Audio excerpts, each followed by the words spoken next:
कहली हम अरे ऐसे जनी करी होता तोहरा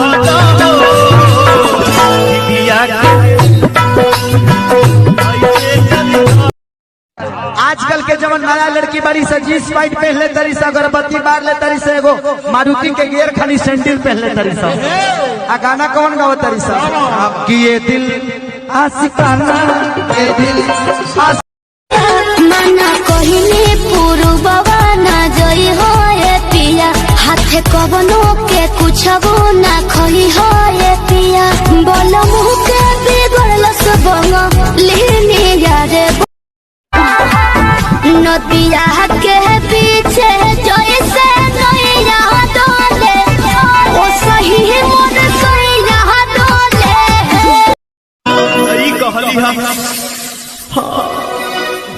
अरे ऐसे जनी करी होता तोहरा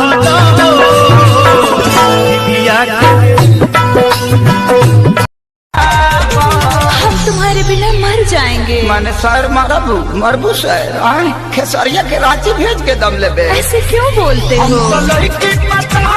छोड़ देनी जब से छोड़ के पहिल की मिथिलेश मिथिला म्यूजिक कुमार में आपका स्वागत।